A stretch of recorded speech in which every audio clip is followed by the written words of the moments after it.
Hi, this is Marsha. And this is Kelly. We are the 2U's of 2U's Fiber Adventures. Thanks for stopping by. You'll hear about knitting, spinning, dyeing, crocheting, and just about anything else we can think of as a way to play with string. We blog and post show notes at 2usfiberadventures.com. And we invite you to join our 2U's Fiber Adventures group on Ravelry. I'm 100 Projects. And I am Better in Motion. We're both on Instagram and Ravelry, and we look forward to meeting you there.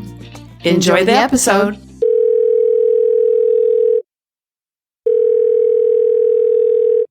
Hi, Kelly. Hi, Marsha. How are you today? It's Friday. Yay! It's Friday afternoon. Marsha had to call me and remind me that we were recording. We started laughing because it was 2 weeks ago when we were record. I got confused on the dates. We were supposed to record on a Thursday, and it was actually Wednesday, but in my mind, I thought it was Thursday. So I was ready 24 hours early. Yeah. And this time I had to call you about 10 minutes after the time we agreed that we were going to talk. And you like, you're calling me. Yeah. Oh, that's right. I said we were going to do this. So anyway, I have my wine. I'm surrounded by pillows and blankets up in my usual recording spot because all the lawn mowing that's going on outside in my neighborhood today. You're having beautiful weather down there. Gorgeous. Yes. Gorgeous. Especially, I've been getting up. I get up early, relatively early, and I've been going outside to sit in the sun with my coffee. At this time of year, often you get clouds and fog in the afternoon, and the wind picks up. And so I've learned you have to take advantage of the nice weather when you see it in the early morning. So I've been out there, and it's been the warmest part of the day has been in the early morning, and then the wind picks up. So it's been perfect. Yeah, really nice. I haven't looked at the temperature, but they were predicting 80 for today. Yeah, they said, I think it says 75 for us, but it might have been warmer. I don't know. But by the afternoon, I was in shorts, but by the afternoon I had to go put my sweatpants on because it's too windy outside. But anyway, now I'm inside and away from all the lawn mowers and all the outdoor noise. Well, I'm sitting here now, and Enzo's been asleep, but now it's because it's a little bit later. It's actually, I can't say the word out loud because he's right next to me. I know, but you know what time it is? Yes, time for a meal. Yes, and so he's now bugging me, but Ben is home. He's going to feed him here. Oh, good. I just said it in a few minutes, but it's interesting. He's not been groomed for about 3 months because no hair salons. He was due. Yeah, no hair salons, and he was due to be groomed, but then all this broke out, and so he's very, very shaggy. His face is very shaggy, which I don't like because I don't like all the water dripping all over the place with his shaggy face, and his ears are so long they're getting in the food, and his feet are very shaggy, and so he needs a snood for his ears. Yes. Oh, you know what I saw? This is completely somebody on Instagram posted they have treat sleeves. And so if you have that there's sleeves that you put over your dog's front, the forelegs. So when they hold their their slimy rawhide, it doesn't get all over their fur. Like socks. That's a poodle thing, socks I think. For your dog. Well, when I had the water spaniel, she had a snood. Yeah. I didn't have her wear it that often, but so the snood was like for when she was eating? To keep her ears out of her food. Well, I just have a hair clip. I was actually thinking of just clipping his ears back with a hair clip because there's so much hair. But I think, the reason I bring this up is I think he's getting hot today. We went on a walk and he was not real happy on the walk because I think he's black, you know, and he absorbs all of that heat and he's just got an awful lot of length now. So anyway, but we have an appointment for May 22nd. Okay. I don't know if that's going to happen or not because we're not officially opening up until the 31st of the state of Washington is not opening up for business, a slow open on the 1st of June. But my groomer's closed, but my friend got her dog groomed at, one of the chains. Yeah.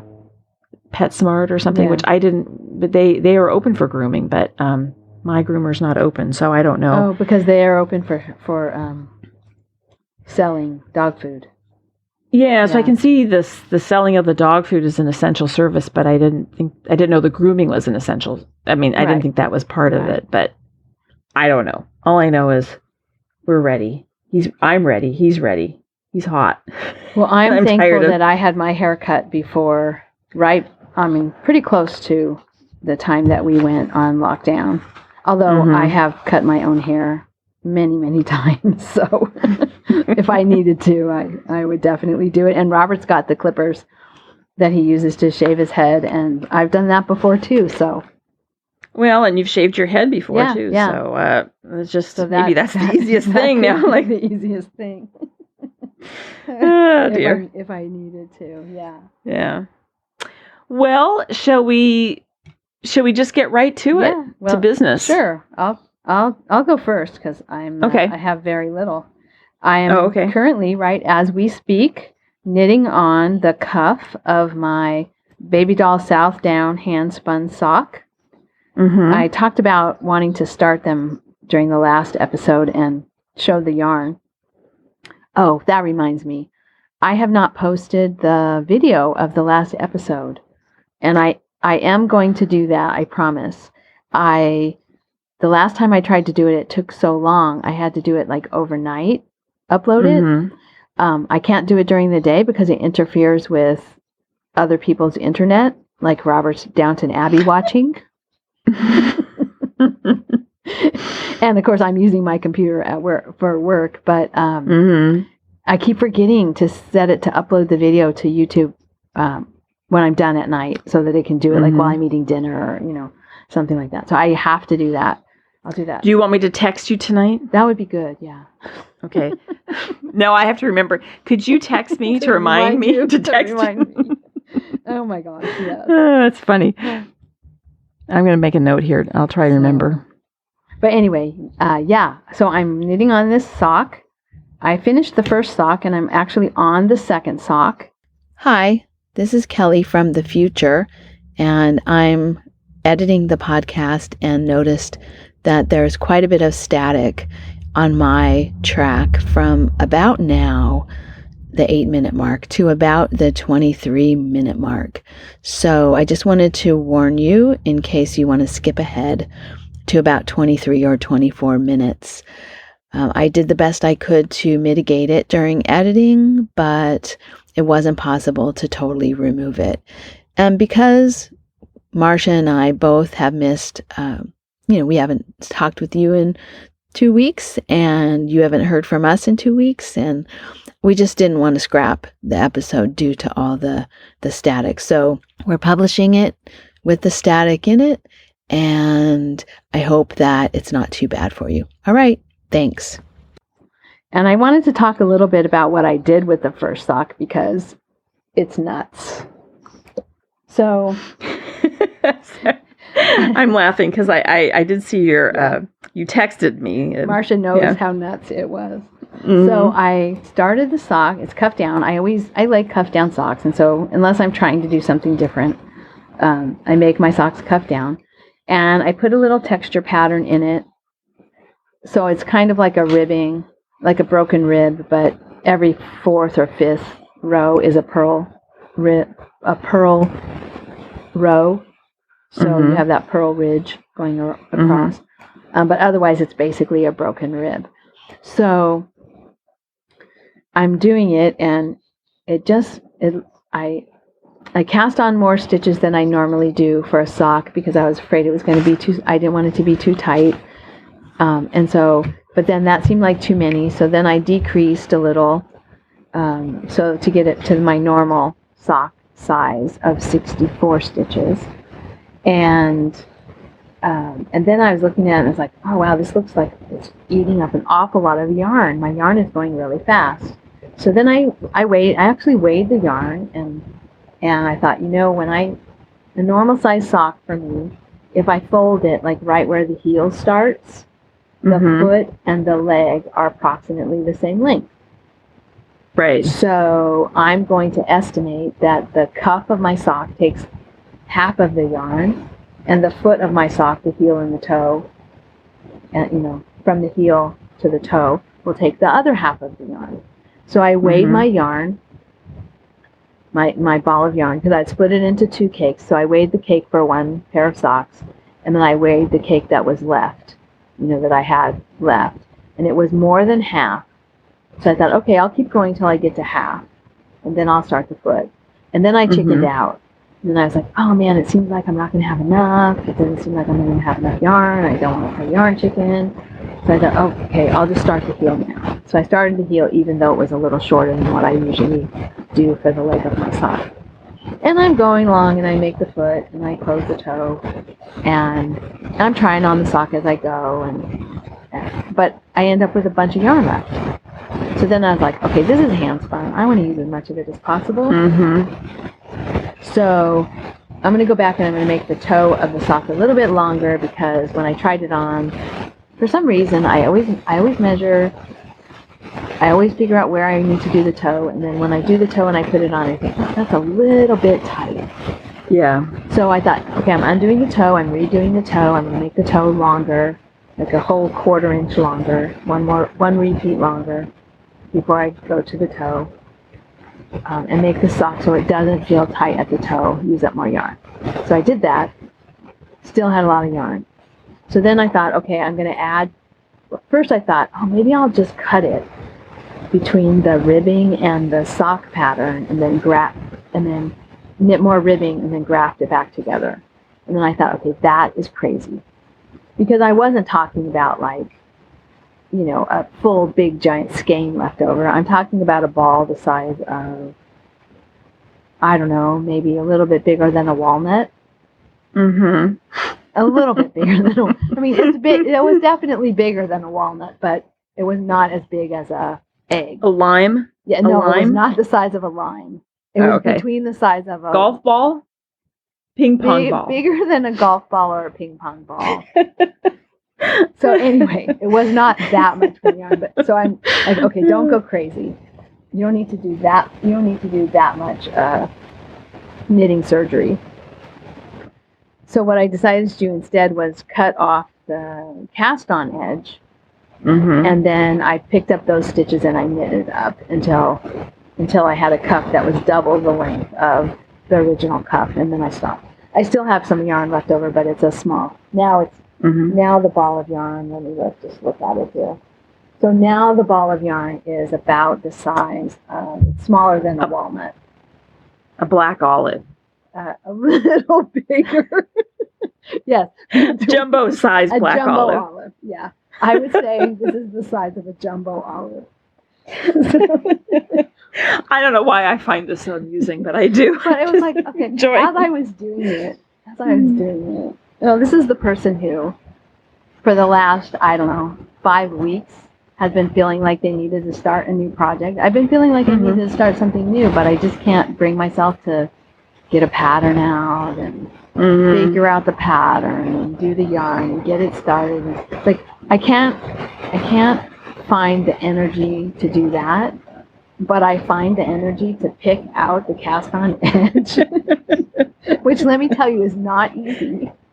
And no, it's very difficult to rip out knitting backwards the wrong way, backwards. Yeah, yes. It doesn't unravel it. No, you have to pull it all out. Every other stitch I had to undo and pull it through, and then of course when you knit up, you're off by half a stitch. So I have this little interesting, looks like a cable detail, like a very tiny slight cable crossing in my ribbing, which is kind of interesting. My second sock will not have that because I'm not doing that again. But I just thought, what is with me that but it was enjoyable, I have to say. I don't know, my brain needed something to focus on. And so that was just the ticket. I did crazy gyrations to make sure I used as much of the yarn as possible. So now I'm on the second sock, and I'm just going to make it match the first sock, and that should use up almost all of that yarn, and I'll have 2 olive-sized jumbo olive-sized balls at the end. That will make me happy because I don't like having a lot of leftover handspun. I don't really, I agree with you 100% on the handspun, but also just any yarn. I don't like to, make a hat where you then have half the skein left over, and especially I like to be able to use on socks where they, I made them too short, the leg, shorter than I really like because I chickened out. Yeah. And I usually don't do that, but I knew the skein was under 400 yards. I think it was like 360 or something when I measured it. I don't remember. But anyway, I measured. I estimated the length by measuring the skein and how many loops I had. How many strands. So I did all of that to find out how much yardage I had, and when I found out how much yardage I had, let me see. I have it in my project pages.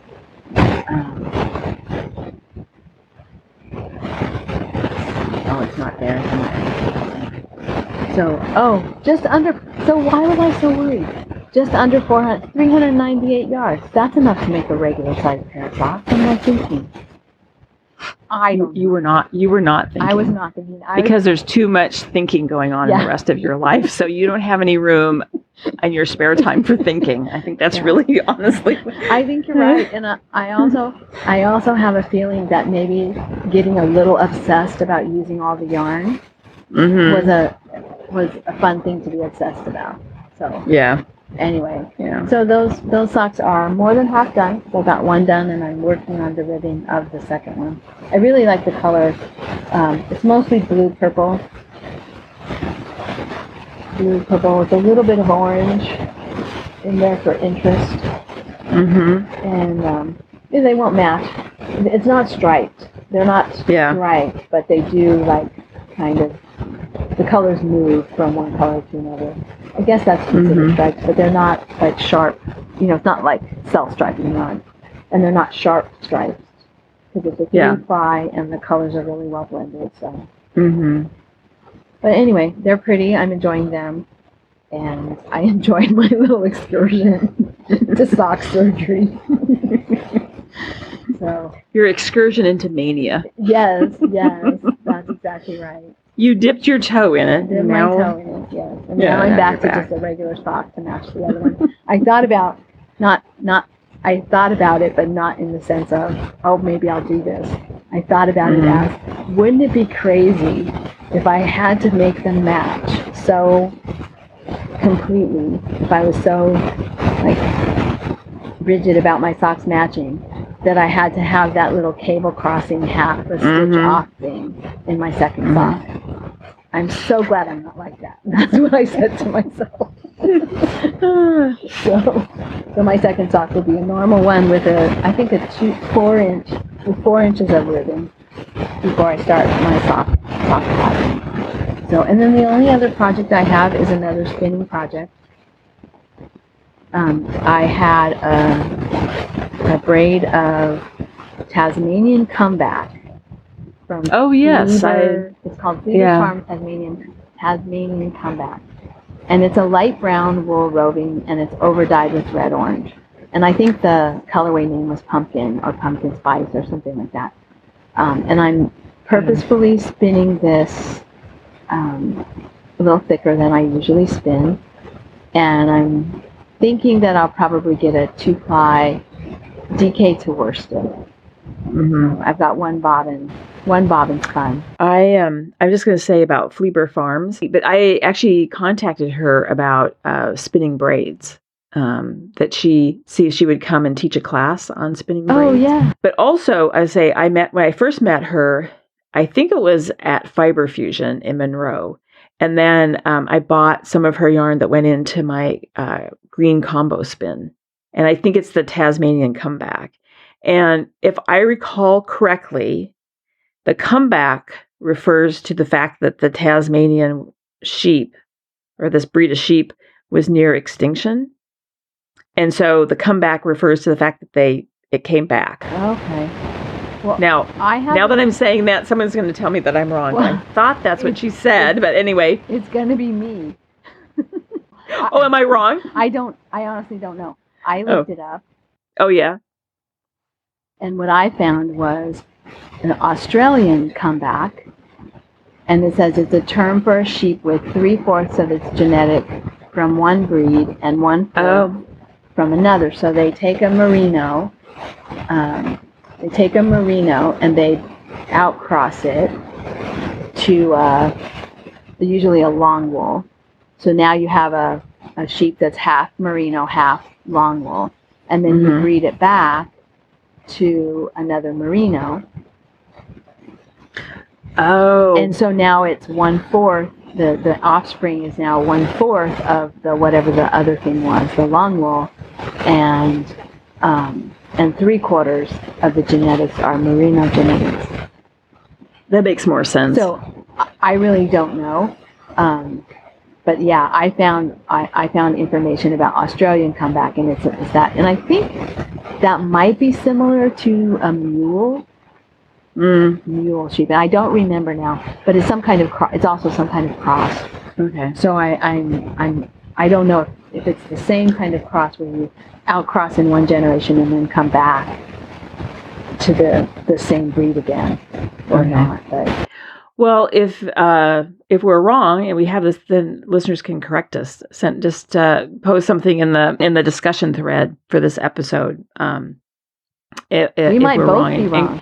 Yeah, we might both be wrong. So correct us if we're wrong, or if we've got it slightly off. Get us back on track about this too. Well, I remember talking to her, but I remember it was something about bringing something back.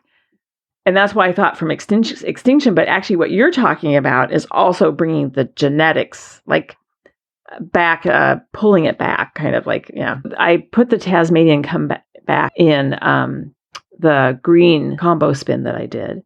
And then also I bought from her a sampler. It's like a Whitman sampler, but of wool. So it's little 2 ounce, I think, or maybe they're 1 ounce pieces of roving with about 38, I think there's 36 or 38 different sheep represented in the box. And so it's really cool in this really cool little cardboard box. It's like a Whitman sampler, with the little details about what's in each little square. And I always meant to spin that up. Just do it all consistent, like everything's like a 2-ply. And then you'd have all these little squares that you could just make squares and put it into an Afghan. Well, I was thinking if you did that, there's an Afghan that I'm sure the pattern is in Ravelry.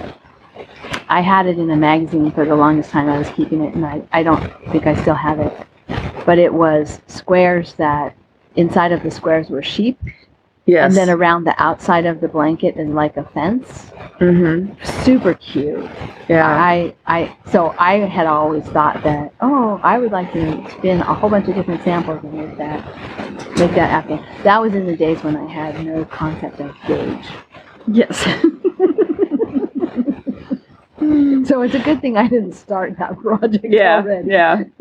Because that Afghan would have been pretty wonky. You should see the Afghan I have that I made out of. I bought one of those books that had 15 different Afghan squares, sampler Afghan, and different patterns, and you just make all the different patterns and put them together. And again, I had no concept. That poor Afghan has the weirdest shape because my squares are not one of them is the same size as the other. Yeah. Oh my gosh. But anyway, so I started spinning that Tasmanian comeback, and I like it. It's I think it's pretty long. The fiber is pretty long, and it's kind of shiny. So I really like it. I'm enjoying the spinning, and I'm enjoying spinning it, like trying to spin it to a particular grist. I'm not doing just a default spin. So again, it's not totally mindless. So what about you? Well, I have, I think since the last time we recorded, I finished the second of my John O Groats socks, and I put a picture in the show notes, and I really like them. I really like the color. I think the picture is beautiful. I don't know that it fully represents the intensity of the color, though. They have to be. It's one of those things they have to be seen in the in the real world. They're very bright, but I really, really like them, and so I've been wearing them. Very comfortable, and just my usual vanilla sock pattern that I make all the time. Anyway, but I'm now in trying to figure what am I going to do next. And you were talking, Kelly, about struggling a little bit about what to cast on, and it's an interesting thing about what choosing our next project. There's things I know I should do, but those are not the things that always captivate me, and so do you know what I'm saying? Like sometimes there's things that we know that we have requests. Like my brother has that color work sweater that he wants, but it's not really inspiring me. And so you have to find that thing that you really, anyway, I'm struggling with that a little bit. But I did go and I did cast on the Summer Fjord by Trin-Annelie, and I'm using that. Oh, you cast that on? I cast it on, and I have done I've done 3 or 4 inches of the back. I think this is the back. Actually, I'm not 100% sure. Mm-hmm. It's one of those patterns that... It's confusing at the start. It's confusing and you can't... The back. Yes, and you can't really think about it too much. You just have to do it. It's one of those patterns. Yeah. So I'm doing it in 3... I think that's the note I have in my project page. Yeah. So I'm doing it in 3 colors. So the main body is kind of a robin's egg blue, kind of. And then the stripes are going to be white and kind of a gold.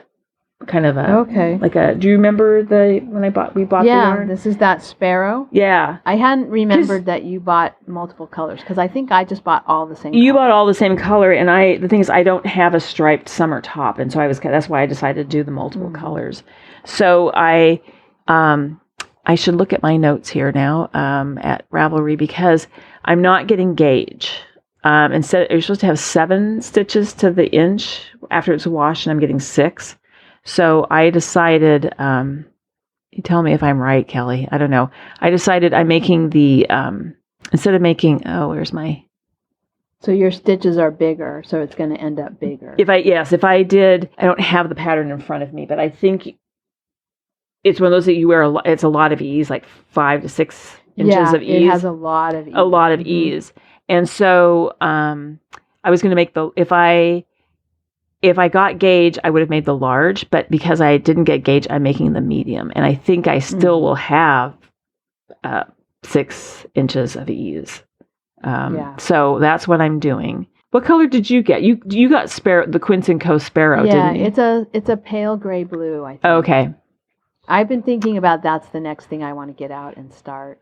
And then so I'll tell you about my so the other thing too is I didn't have enough yarn.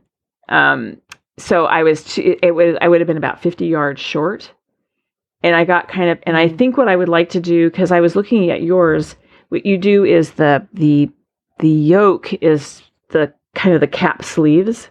And then you just pick up stitches and do a rib cuff on it, and that's it. Mm-hmm. And I was looking at yours, and you actually made, you picked up the stitches and knit down a little bit to have a little, so that your sleeves hit you just above the elbow.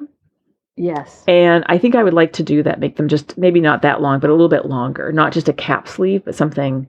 Yeah. Mm-hmm. So I thought, you know what, I'm just going to buy another skein of yarn. So I actually, that'll be good. I just ordered it from, directly from Quince & Co. and it just arrived today.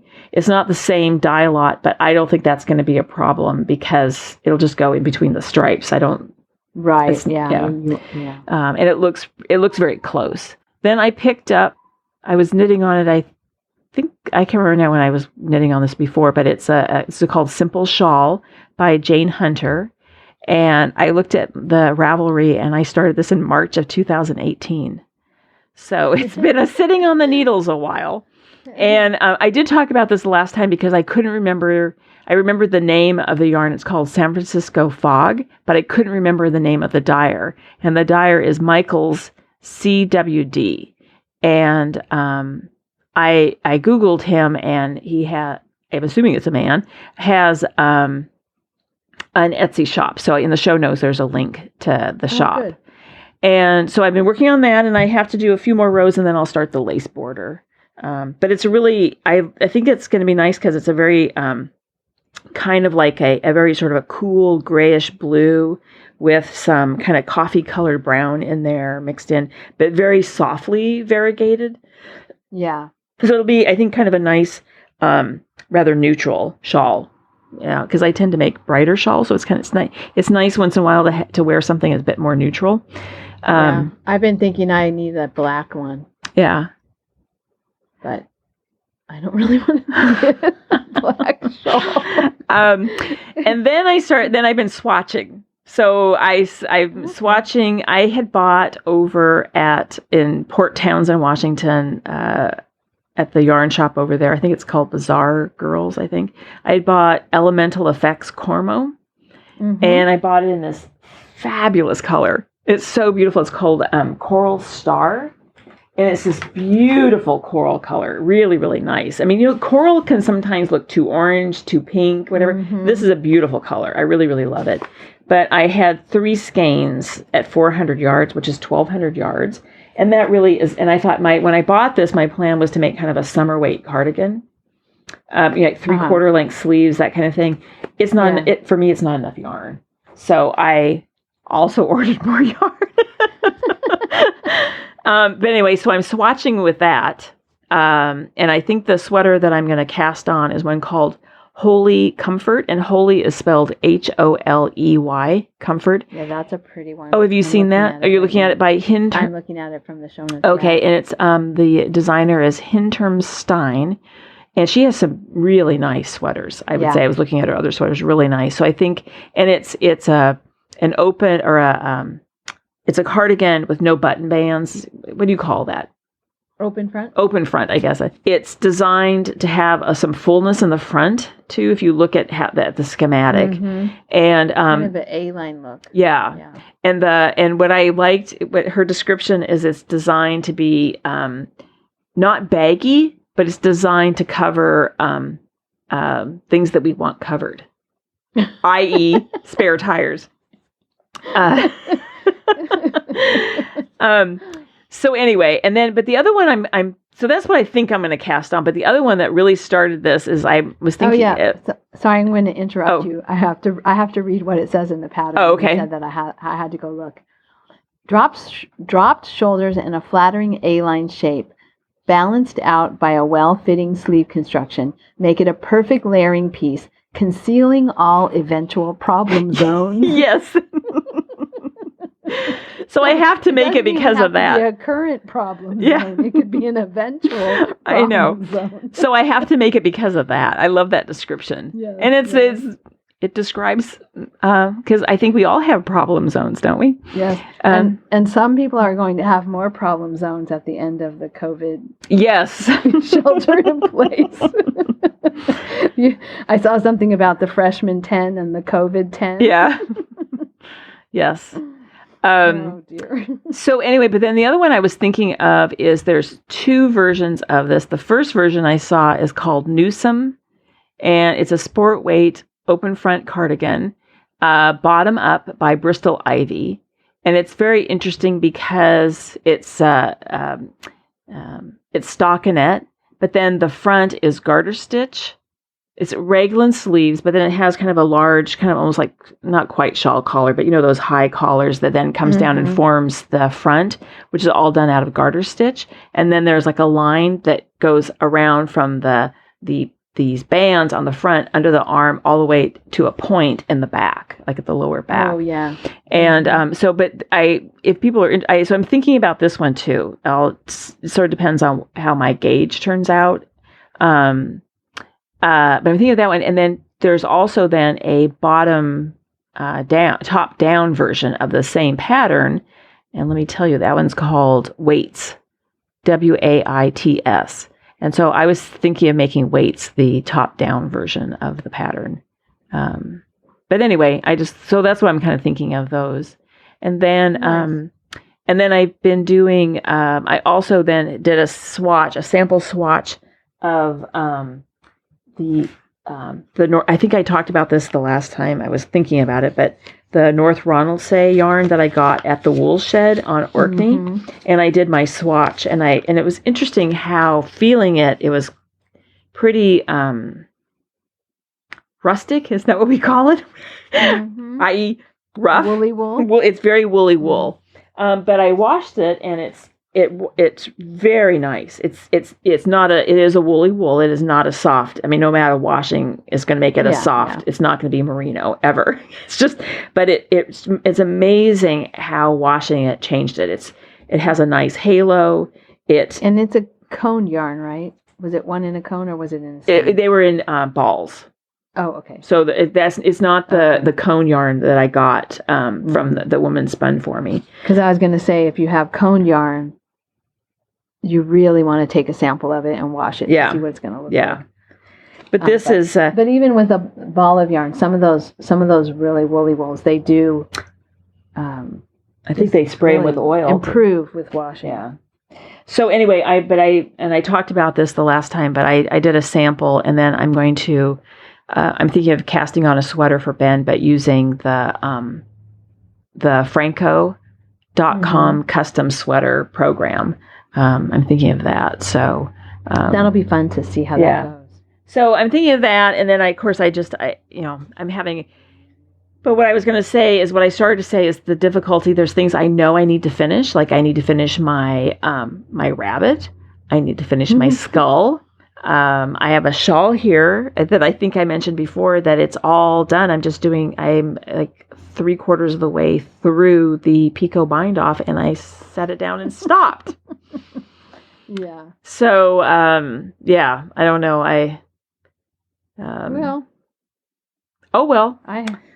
But we all have those. But it is true. It is true. Like picking a pattern for me, it sort of seems like I have to be in the mood for it or something. I just can't. Yeah. I can't just knit something because someone tells me I need to knit it. You know. Well, and I've been in the mood of I don't want to knit with a pattern.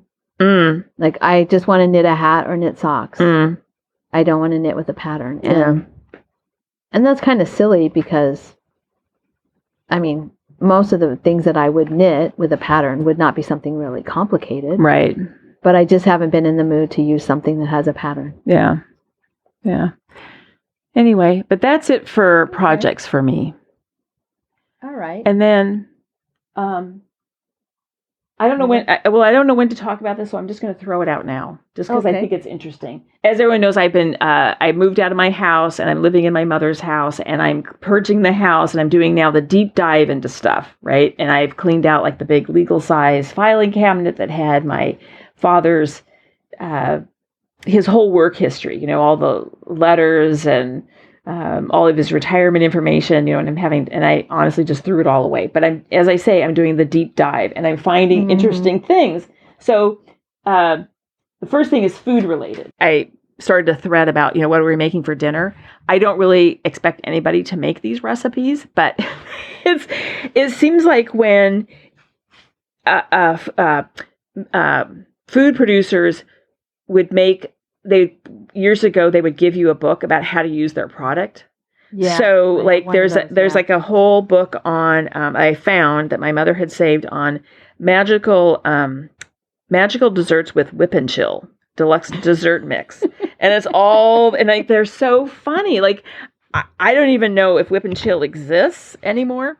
Anyway, there's all these things like these like Jello desserts and that have canned fruit in them and so I should actually take pictures of these and post them because they're so funny. There's and it used to be when you would I don't think I'm looking online and it doesn't look like it exists anymore.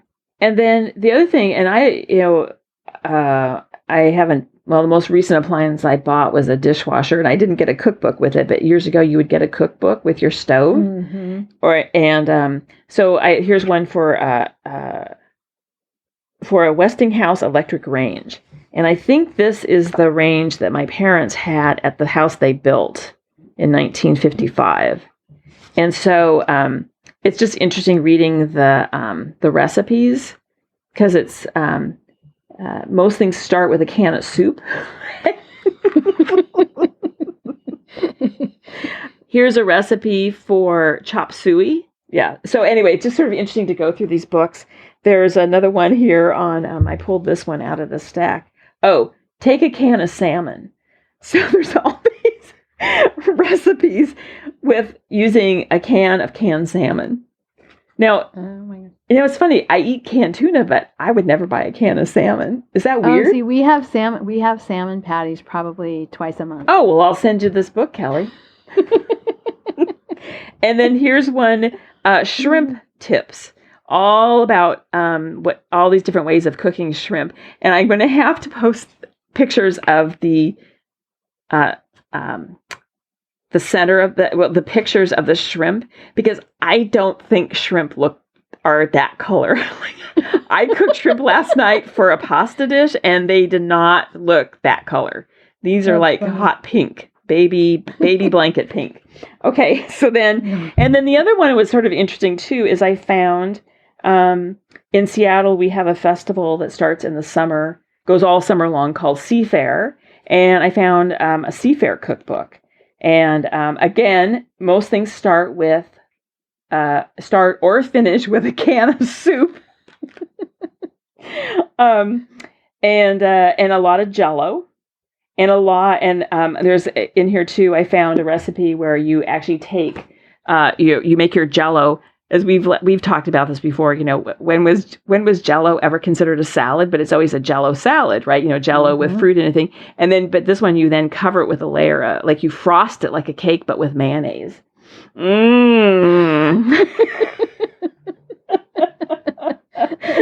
Okay, and then I think I'm going to actually get rid of all of those. I really don't need them, but I have found though, both my grandmother and my great aunt and my mother had notebooks that they had collected recipes that they'd cut out of the newspaper, and so I love these because this is from my great aunt Ruth Utterback. She's actually put her address in here, and in case she lost it. Yes, in case she lost it. Yes, they could be returned. And it's so this, and it's in a United Pacific Insurance Company planner, like a calendar, like a planner that she's used that. And it says here she must have gotten it in 1953 because it says 1928 to 1953, and they issued these books to celebrate their 25th year of business. And so in it, she's then pasted all of these recipes. Again, most things start with a can of soup or end with a can of soup or have Jell-O. But all kinds of things like souffles and lots of tuna casseroles and lots of... there's one in here I thought, now this actually sounded kind of good. It was called green rice. And you just saute up all these different kinds of vegetables, and it's a savory rice, but then what makes it green is you put a lot of parsley in it. It sounded kind of interesting. But here's one that she saved. It was a Spam and cheese ribbon loaf. Oh, God. That you basically take the Spam and cut it into slices and then sandwich it together with cream cheese, lemon juice, grated onion, minced parsley, salt. And then you just put, I guess, Spam must be fully cooked, I guess. Yeah. So you just slice this up, put it all together, make these things, and you cut it into little slices so you have like these ribbon effect of Spam and cheese. My mom loves Spam. She does. Her favorite thing when they go to Hawaii is because they have Spam at the McDonald's.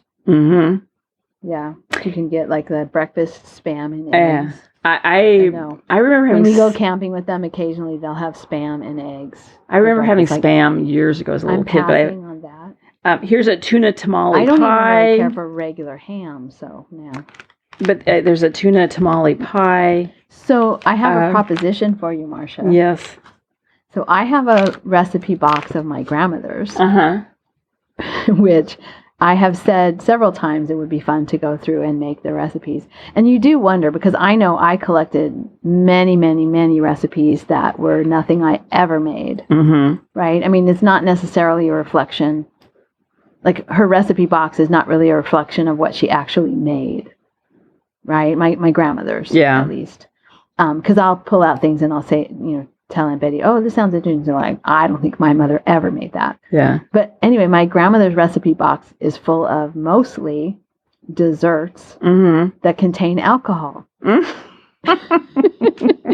Like grasshopper pie and daiquiri cake and, all this different creme de menthe pudding. And I thought, oh, maybe one day I'll have to go through and just like do that Julia Child thing where the woman made all the Julia Child recipes. Just work my way through my grandmother's recipe box, making all these recipes. We should do that. Well, and maybe because I do have that thread about what people are cooking, maybe I'll, I thought that green rice sounded kind of good. Maybe I should make that make something from one of these books and post it. Yeah. Maybe I'll have to do that. Anyway, I'll have to wait till summer, but maybe I'll do some of that this summer. Well, but then the other thing I was going to say about these books too, which I think is really interesting, coming from my background too of marketing and everything, that they're all drawings. They're not photographs necessarily of the food. I mean, some of them are photographs of the food, but a lot of them are drawings of the food. It's just such an interesting way of producing these books that, somebody had to draw all those pictures, Right. So that was interesting. Okay. So then now I'm going to get off the food, and my other deep dive that I found, and I don't think I don't know what to do with this. It's just so cool. But, so my parents, as a family, we lived in Norway for a year, 1958, 1959. My father was on a Fulbright and was an exchange teacher. And so I've talked about the sweaters that they bought when they were in Norway. And so I still have the sweaters, and I may pull those out and post pictures of them. That might be kind of fun. But anyway, I found, going through my mother's sewing box, I found a mimeograph sheet, Kelly, which is dear to your heart, right? A mimeograph. But anyway, it's what they did is they had a contact in Norway, in Oslo, and they printed up the sheet and gave it to their friends. If they wanted to order a sweater, they were going to be sort of the go-between for this woman in Norway, and you could buy a sweater. So here it has the cost. So a woman's sweater is $14, and a man's sweater is $15. And it says this amount covers cost of the sweater, mailing, and insurance. Wow. To mail it from Norway to Seattle. Wow. And then you pick the state which style preferred, cardigan or pullover. And then you can pick if you have a yoke style sweater or geometric or traditional. And then what year was this? This would have been 1959. Okay. And then it has the sizes, well, and this is interesting too, because it has women's small is size 10 through 12. Medium size 14 through 16, large 18 through 22, but it doesn't actually have chest dimensions. And then it says how to buy. You have to get an international money order or a cashier's check payable to this woman. You have to state your color preferences. Delivery in about 5 to 6 weeks from the date order is received. So that's to knit it and mail it. And satisfaction in all caps and an exclamation point, guaranteed. And it says, mention the failures when you order. It'll help. And then if you have questions, and it has my parents' contact information, which we... Mention the failures, it'll help. That's good. Well, while you were talking, I was looking up. $15 in 1959 is equivalent in 2020 purchasing power to about $133. Oh, wow. That's still very expensive. Very... Well... For a hand knit sweater. Yeah. So anyway, but that's interesting, like the sizing. I don't know how you would. Anyway, so that was just interesting. So they were just sort of blocked. I mean, there wasn't really shaping. Yeah, it's like my mother's is shaped a little bit, but actually, I take that back. Both of them are sort of just like squares with two sleeves sticking off the side. I'll get them out and I'll take pictures and put them in the show notes because it'd be kind of interesting. And then I'll take a picture of this mimeograph sheet too. So yeah, you should post pictures. That would be people will be interested to see them. Yeah. So I actually have something to add to just sort of non-knitting items, but related to the podcast too, Marsha. I saw in the Ravelry group the other day a member, Shay Tree, Jen from Georgia, and she was saying that she's, listening, trying to catch up. She's listening and catching up, right? On the podcast. She's started and she's not to the present day yet, let's just say. And so she was listening to the one episode where you were, we were talking about how distressed you were. I was talking about how distressed you were about the one bad review that we had, and asking people to put in a review and bury it because it was really bothering you. Yes. And she said in the Ravelry group, she said, that made her think, she should go and do a review. So she went to do a review and noticed that there was yet another bad review. Great. For the same reason. Yes. So the two times when we strayed into political discussion, we've been smacked. Yes. With a bad review. But anyway, she said she did her part for World Fleece. Thank you, Jen. And gave us a review. And here's what she said. She said, 2Use is one of the podcasts I listen to the most. I don't know what I'm going to do when I've gotten through all the past episodes and have to wait 2 weeks to hear the next one. I think that's so sweet. Kelly and Marsha, that is very sweet, talk about all the fibery things plus their other non-fiber interests. Their back and forth conversational style is very soothing and relaxing, and I often listen during my drives to and from work. So anyway, thank you, Jen. That's really nice. Yeah, very nice. We really appreciate it, and I when people say that we're soothing and relaxing, I have, because she's not the only one who has said that, and I have to think, okay, that's not the way I would describe us. Well, because I think that we laugh a lot, and I often wonder, so if we are for a moment soothing, and then suddenly this jarring laughter, right. Well, when I was first listening to podcasts, one of the podcasts I started listening really early on was Louise from Caithness Crafts. That you went to her retreat, and I would sometimes listen at night as I was going to sleep. But I had to stop listening to hers because she would make me laugh. And then I'd be laying there laughing, trying not to wake up Robert as I'm shaking. Shaking, trying not to laugh. Anyway, so yeah, I don't know.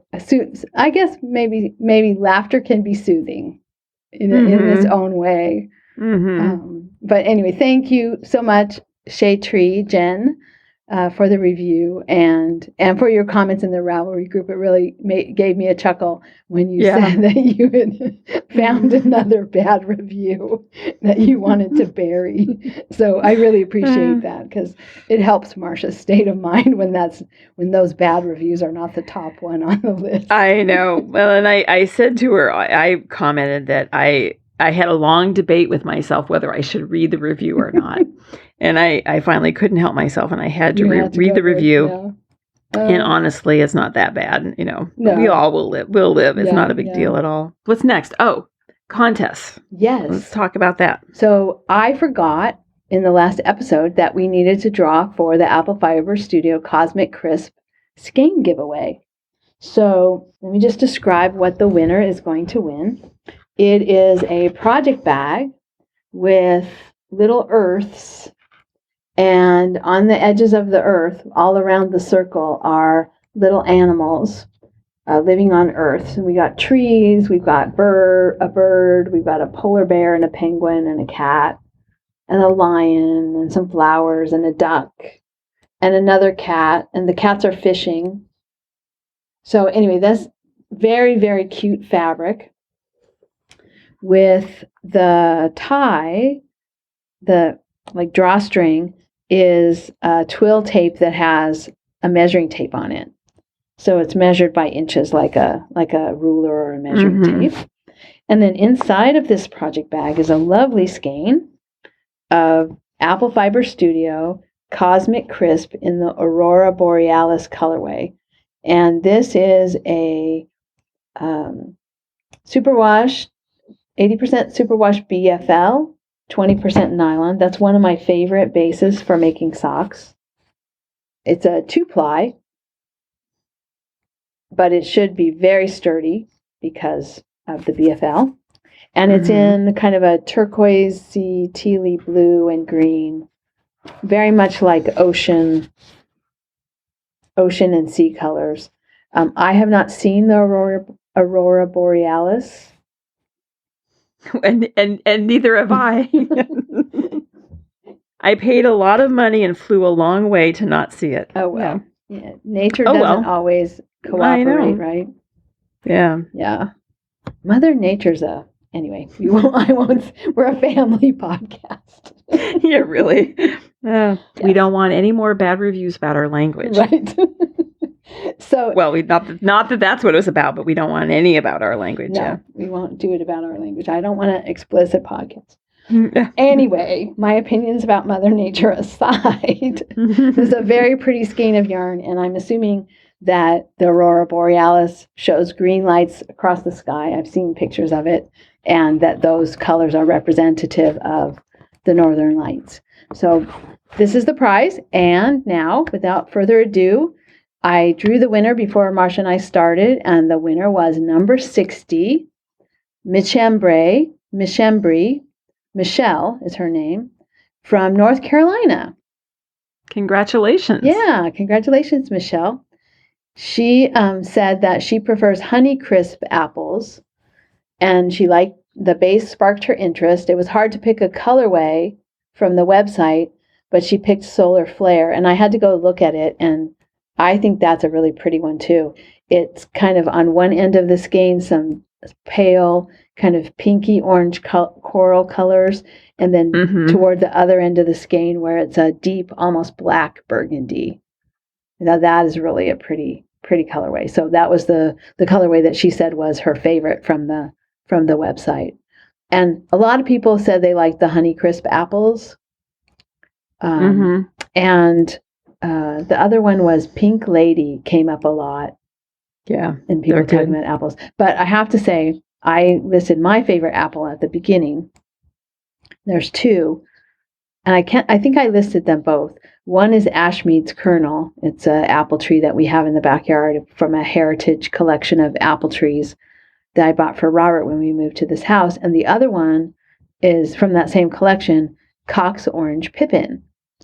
And I was listening to a book. I'm in the middle of an audiobook.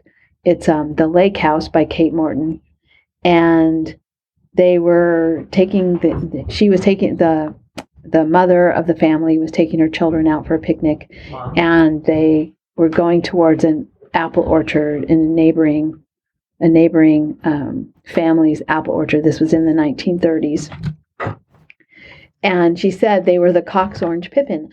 I had never heard anyone refer to that type of apple before until just now reading this book. It was just yesterday or the day before. I was like, oh, that's kind of a coincidence, because I was just looking at the apple choices that people had made in this giveaway thread, and my choice being the Cox Orange Pippin, and here it comes up in a book that I'm reading. So I thought that was kind of cool how that sometimes happens.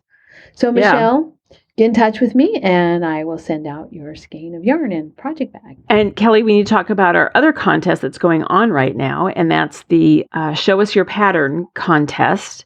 And we have 6 skeins of Duran Dye Works worsted to Aran weight yarn to give away. And we're just asking you to show us your pattern. In the last episode, I had talked about the condition of my pattern when I'm done knitting a project. And it looks like I'm not alone. The people, some of the patterns that have been posted, lots of, maybe they're not as folded and wrinkly and shriveled as mine, but people make a lot of notes on them. So if you're interested to see what your pattern looks like, Do you make a lot of notes on it, or do you put it in a plastic sleeve and make your notes on Post-its and keep it tidy? Or are you like me and you have a hot, sweaty mess by the end of it? So, and then our other question, and people have been answering this too, is how do you store your patterns? Do you, after you've knit the project, do you keep the pattern, or do you throw it away? Or do you, file it in a notebook, or do you just throw it in the bottom of a drawer? Do you toss it under the bed? I don't know. How do you store it? So just go ahead and post a picture if you like, and tell us what you do in the thread. And we're going to close the contest is going on right now, and we will close it June 4th. We'll draw a name, and we're going to record that day. So we'll draw the name and make an announcement. Yeah, that will be episode 138. Yeah, so that will be fun. I have not posted a picture of mine yet, but I am going to post and show a pattern of mine. I'll have to go look and see one that is the most representative of how my patterns look. This is not a contest, but I also started a thread called What's Cooking. So if you want to post something that you've made for dinner, or the deep dive into the cupboard to pull out that bag of black beans that's 4 years old. What are you making? And maybe I will make that green rice that I talked about and post in there. And I'd like to know if anyone is making lima beans, because at our store, there are no beans on the shelf except lima beans. The dried beans shelf has nothing left on it but lima beans. Well, and I have to say, when I was talking earlier about the recipes with, the tuna casserole and everything starting with a can of soup, it's late now and I've not had dinner, and I have a craving for something with canned soup, something with canned mushroom soup, or tuna casserole. Yeah, that's an old standby. Or Swiss steak. Yeah. Or so, okay, I may have to. I'm going to share one of my favorite recipes. I'm all ears. I think you might have had this before. Hamburger slop is a can of. it's a whatever package of hamburger you have, and in my house when I was growing up, it was often frozen because my mom wouldn't always, once she started working, my parents were divorced and she started working, she wouldn't always remember to take something out from the freezer. So it's my standard, if I have to cook hamburger, that I just put a frozen thing of hamburger in the frying pan, and then as it cooks on the bottom, I turn it over and scrape that part off, and then turn it over again and scrape that part off until it's so thin that even though it's frozen, I can chop it all up. Oh, you do when it's frozen? Well, no.